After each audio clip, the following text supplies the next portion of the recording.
everyone, welcome back to Lucky by Nature. Angelic Vixen here. Let's talk about the Phoenix. I mentioned to you all previously I would be doing this video. However, I did wait just to see if any of the buffs that they were working on would actually improve the Phoenix, overall. Wildcard did improve, some of the stats, but, honestly, it could be better. I mean, it's not terrible, but it's also not great. So let's go over the facts about the Phoenix. So you may actually know some of these facts, but there are going to be people who don't know, so I just want to briefly share that, with everyone. Only one Phoenix spawns at a time, so they're very similar to the unicorn, because the unicorn, of course, is only one at a time. They're also only found on Scorched Earth, and the devs of Ragnarok have said a few times already, when asked about the Phoenix, that they will not be added to Ragnarok. So if you want the Phoenix, you do have to go onto Scorched Earth, which means you have to purchase the DLC if you haven't already. It makes sense from a business standpoint to ensure people will buy your DLC because there's, exclusive content. So for now, the Phoenix and the Manticore are solely on Scorched Earth. And I truly expected the Phoenix to be OP. I was, as I mentioned before, clickbaited by another YouTuber. Before I had a chance to actually check out the Phoenix, I saw this thumbnail that said, OP killer. This will basically break the game. And it was on a thumbnail, so of course it caught my attention. I watched the video, and it was, how amazing the Phoenix is. So I was really excited. I was like, wow, okay, this is awesome.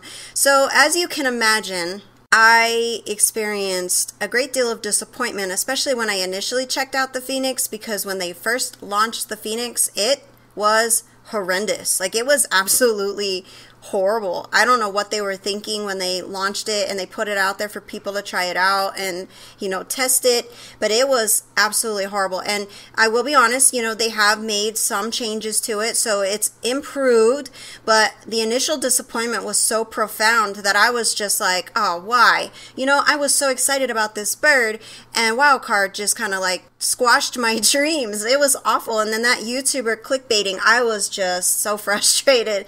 But, that's why I like to give you guys the facts, because I don't want to just say, hey, this thing is so OP, when you got to test it out. You got to actually check it out. So yeah, I have gone through a roller coaster of emotions about this bird. And even though they have made improvements, it's not that great yet. And I'm going to explain why. So on the screen, I'm going to show you stats from a 1 and a 150, and the weight on both of these is atrocious. And of course, it is better on the 150, but I mean, you have to factor how often are you going to find one that high. You never know, right? So you're going to probably find the lower ones, and the lower ones, literally, I was just carrying my normal gear. I had one stack of 100 metal in the bird, and I couldn't move. So, I mean, the weight is atrocious. This bird is supposed to be like a forge and a campfire. You can cook meat in it, which would be awesome for Prime because Prime expires so fast. So, I mean, yeah, this thing is perfect for Prime meat. And if you're going to get it for Prime meat, you are going to benefit from it. But it's supposed to be able to melt metal into ingots and then turn hide and oil into gasoline. Well, those weigh a lot. So even though they buffed it and they did fix the weight a little bit, it's still not high enough in my opinion. I mean, metal is heavy. So if you're going to create this rare creature, there's only one at a time, it's extremely hard to find, and it's supposed to act like a forge, then the weight should be outstanding. I mean, making it so worth the time that it's going to take to find one of these birds and tame it. So then I decided to test the, Phoenix against the Manticore, and I was so discouraged with the Phoenix. I mean, it did so little damage to the Manticore. It was just absolutely unreal, and I truly expected, the Phoenix to basically wipe the floor with the Manticore.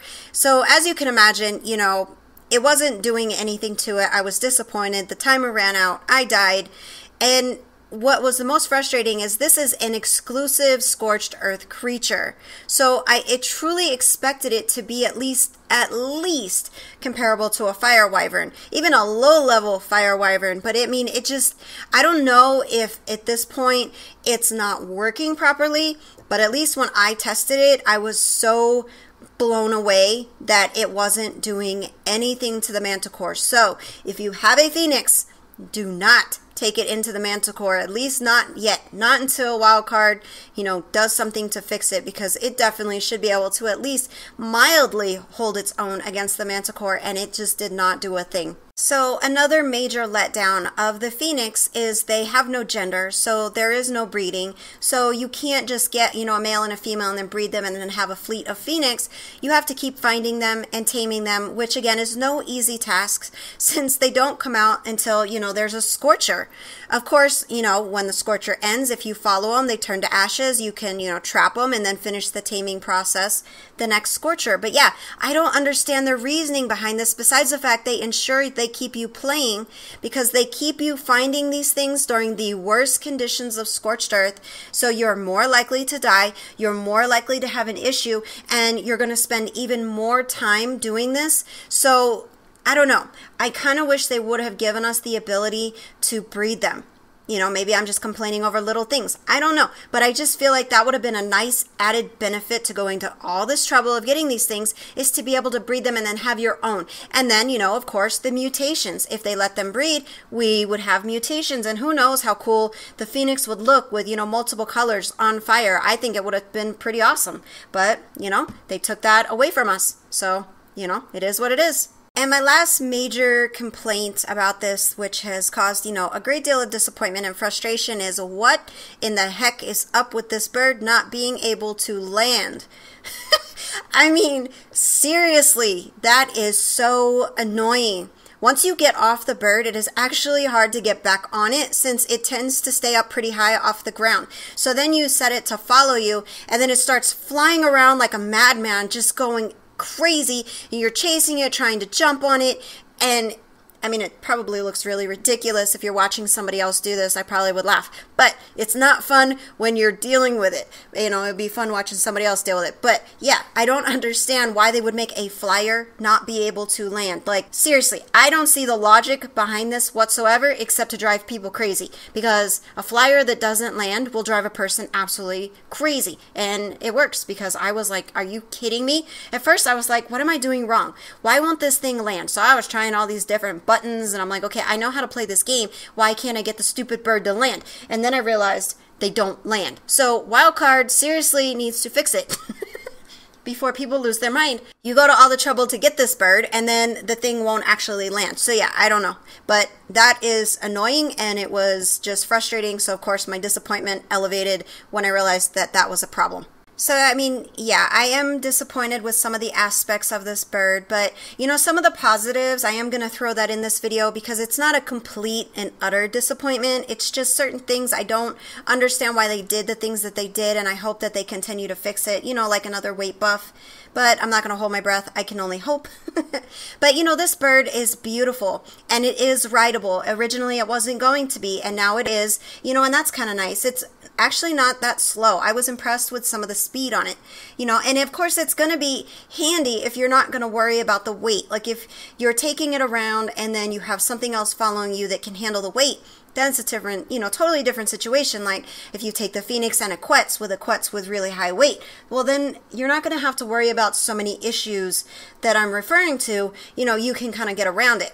I can also see this being incredibly handy in PvP, because you can light everything on fire, and it's pretty powerful in that aspect. However, I mean, to be realistic, you can do pretty much the same thing with a Fire Wyvern. The Fire Wyvern just doesn't look as cool as the Phoenix, but the Fire Wyverns are also a lot easier to get.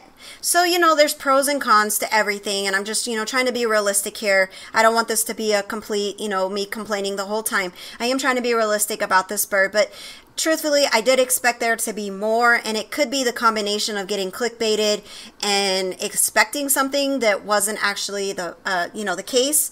But overall, I mean, it's a beautiful bird. It has a lot of possibility. So I do hope that Wildcard just kind of looks at it and does do a few little changes here and there, and this thing really could turn out to be nearly OP.